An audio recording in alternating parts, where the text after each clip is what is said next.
ओम शांति। आज सभी मुख्य पॉइंट से पहले देखेंगे आज की मुरली की हेडिंग।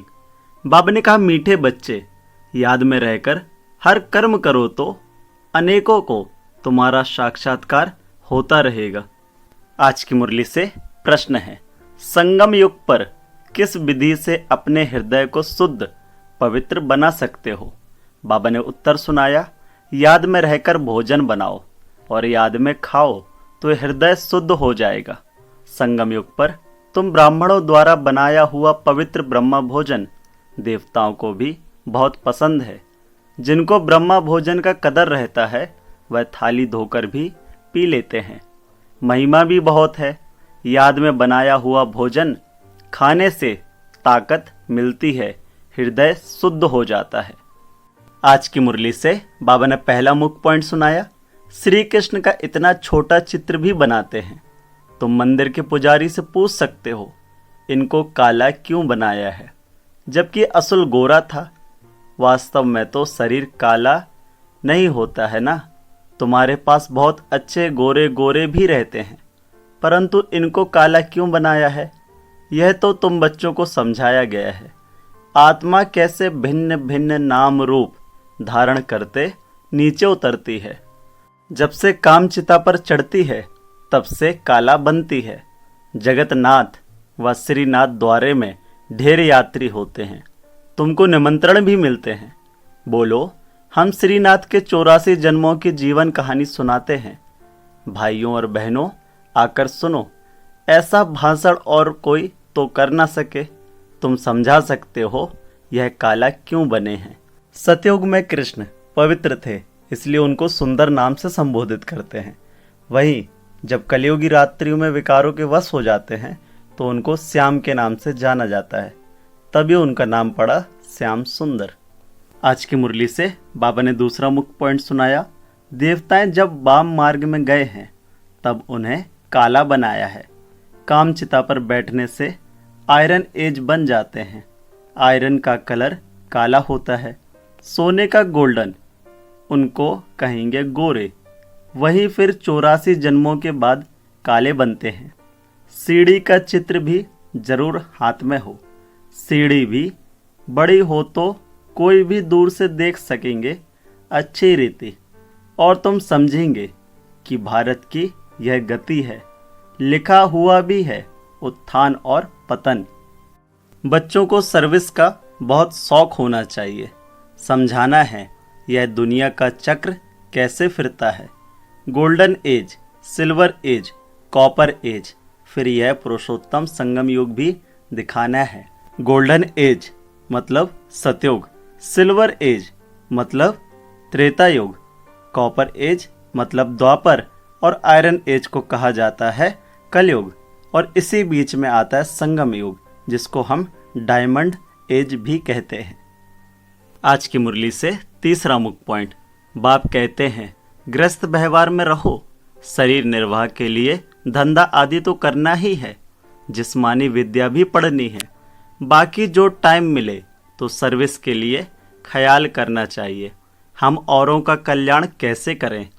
यहाँ तुम बहुतों का कल्याण नहीं कर सकते हो। बाबा मधुबन की बात कर रहा है। यहाँ तो आते ही हो बाप की मुरली सुनने, इसमें ही जादू है। बाप को जादूगर कहते हैं ना, गाते भी हैं, मुरली तेरी में है जादू खुदाई। तुम्हारे मुख से जो मुरली बजती है उसमें जादू है। मनुष्य से देवता बन जाते हैं। ऐसा कोई जादूगर होता नहीं सिवाय बाप के। गायन भी है, मनुष्य से देवता किए करतना लागी वार। पुरानी दुनिया से नई दुनिया होनी जरूर है, पुरानी का विनाश भी जरूर होना है।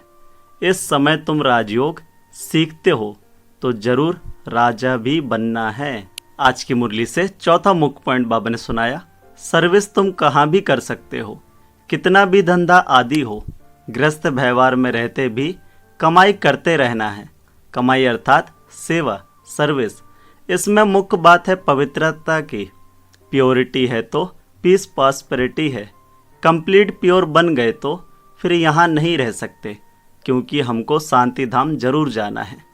आत्मा प्योर बन गई तो फिर आत्मा को इस पुराने शरीर के साथ नहीं रहना है। यह तो इम्प्योर है ना। 5 तत्व ही इम्प्योर हैं। शरीर भी इनसे ही बनता है। इनको मिट्टी का पुतला कहा जाता है।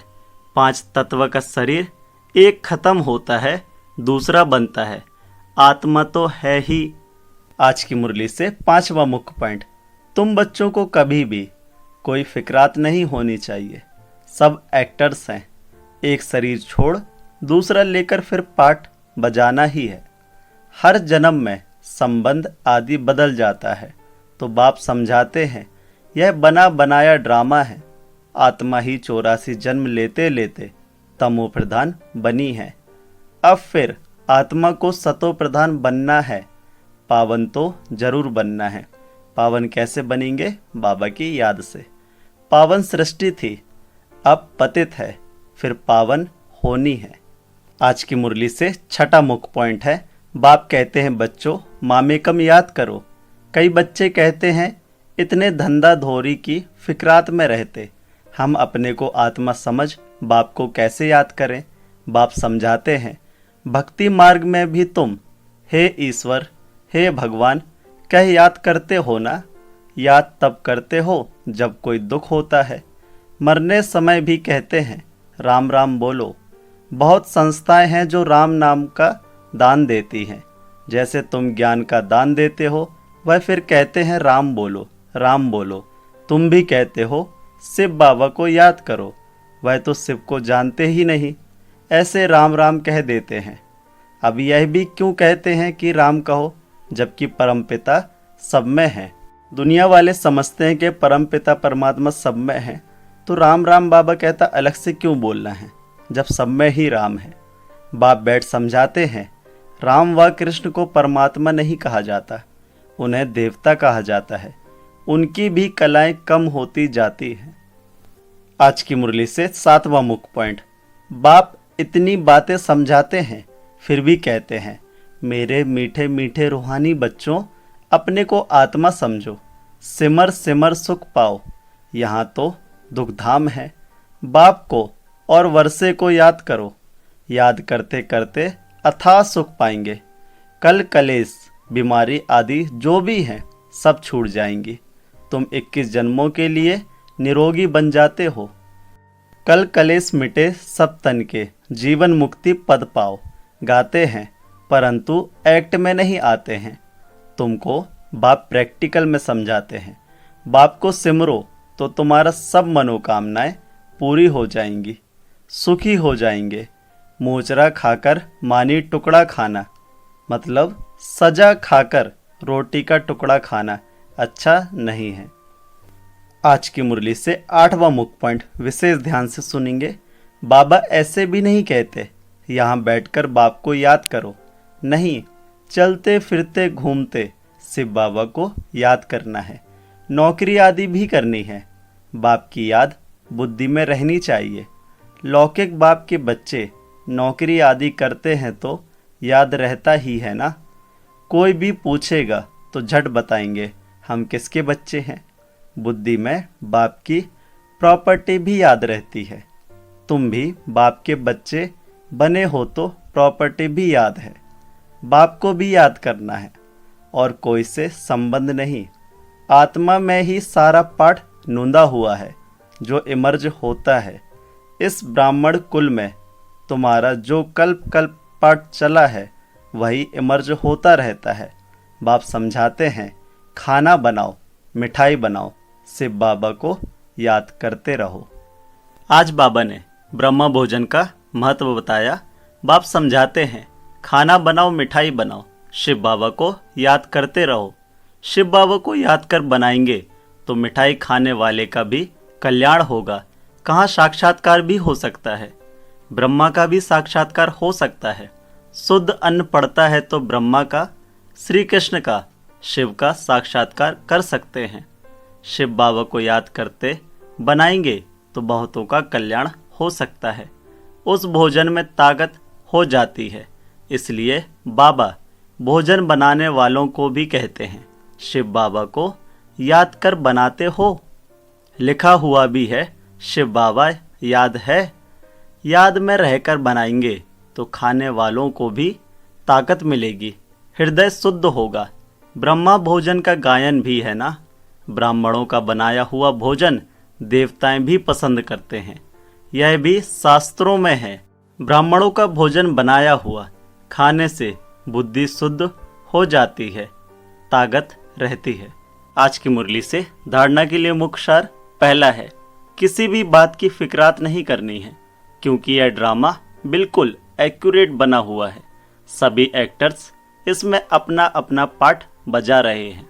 दूसरा पॉइंट, जीवन मुक्त पद पाना व सदा सुखी बनने के लिए अंदर में एक बाप का ही सिमरण करना है। मुख से कुछ भी बोलना नहीं है। भोजन बनाते व खाते समय बाप की याद में जरूर रहना है। आज प्यारे बाबा ने वरदान दिया, स्वार्थ, ईर्ष्या और चिड़चिड़ेपन से मुक्त रहने वाले क्रोध मुक्त भव।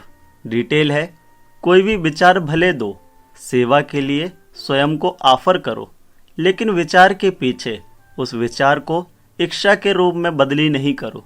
जब संकल्प इच्छा के रूप में बदलता है तब चिड़चिड़ापन आता है, लेकिन निस्वार्थ होकर विचार दो। स्वार्थ रखकर नहीं, मैंने कहा तो होना ही चाहिए, यह नहीं सोचो। ऑफर करो, क्यों क्या मैं नहीं आऊँ, नहीं तो ईर्ष्या घृणा एक एक साथ ही आते हैं। स्वार्थ या ईर्ष्या के कारण भी क्रोध पैदा होता है।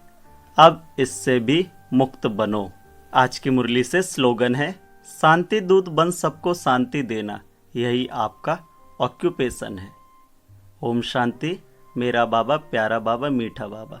मिलते हैं अगली मुरली के साथ।